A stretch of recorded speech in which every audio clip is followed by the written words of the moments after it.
Neuroaesthetics.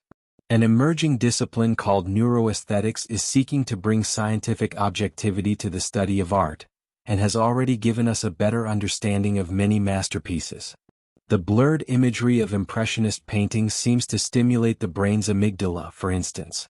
Since the amygdala plays a crucial role in our feelings, that finding might explain why many people find these pieces so moving.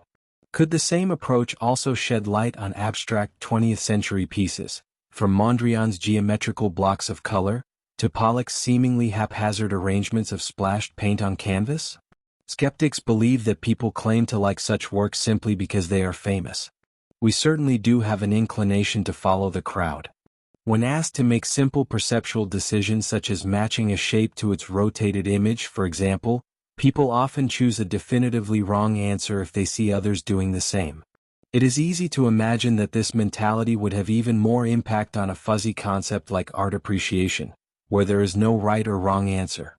Angelina Hawley Dolan of Boston College, Massachusetts, responded to this debate by asking volunteers to view pairs of paintings, either the creations of famous abstract artists or the doodles of infants, chimps and elephants. They then had to judge which they preferred. A third of the paintings were given no captions. While many were labeled incorrectly, volunteers might think they were viewing a chimp's messy brushstrokes when they were actually seeing an acclaimed masterpiece. In each set of trials, volunteers generally preferred the work of renowned artists, even when they believed it was by an animal or a child. It seems that the viewer can sense the artist's vision in paintings, even if they can't explain why. Robert Pepperell, an artist based at Cardiff University, creates ambiguous works that are neither entirely abstract nor clearly representational. In one study, Pepperell and his collaborators asked volunteers to decide how powerful they considered an artwork to be, and whether they saw anything familiar in the piece. The longer they took to answer these questions, the more highly they rated the piece under scrutiny, and the greater their neural activity. It would seem that the brain sees these images as puzzles, and the harder it is to decipher the meaning, the more rewarding is the moment of recognition. And what about artists such as Mondrian, whose paintings consist exclusively of horizontal and vertical lines encasing blocks of color? Mondrian's works are deceptively simple, but eye-tracking studies confirm that they are meticulously composed, and that simply rotating a piece radically changes the way we view it. With the originals, volunteers' eyes tended to stay longer on certain places in the image, but with the altered versions they would flit across a piece more rapidly. As a result, the volunteers considered the altered versions less pleasurable when they later rated the work.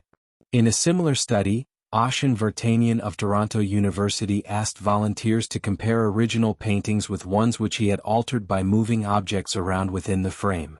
He found that almost everyone preferred the original, whether it was a Van Gogh still life or an abstract by Miro. Vartanian also found that changing the composition of the paintings reduced activation in those brain areas linked with meaning and interpretation. In another experiment, Alex Forsyth of the University of Liverpool analyzed the visual intricacy of different pieces of art, and her results suggest that many artists use a key level of detail to please the brain. Too little and the work is boring, but too much results in a kind of perceptual overload, according to Forsyth. What's more, appealing pieces, both abstract and representational, show signs of fractals, repeated motifs recurring in different scales. Fractals are common throughout nature, for example in the shapes of mountain peaks or the branches of trees. It is possible that our visual system, which evolved in the great outdoors, finds it easier to process such patterns. It is also intriguing that the brain appears to process movement when we see a handwritten letter, as if we are replaying the writer's moment of creation. This has led some to wonder whether Pollock's works feel so dynamic because the brain reconstructs the energetic actions the artist used as he painted. This may be down to our brain's mirror neurons, which are known to mimic others' actions. The hypothesis will need to be thoroughly tested, however. It might even be the case that we could use neuroaesthetic studies to understand the longevity of some pieces of artwork.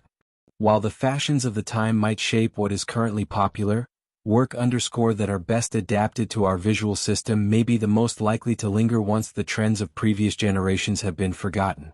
It's still early days for the field of neuroaesthetics, and these studies are probably only a taste of what is to come.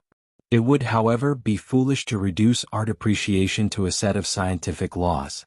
We shouldn't underestimate the importance of the style of a particular artist, their place in history, and the artistic environment of their time. Abstract art offers both a challenge and the freedom to play with different interpretations.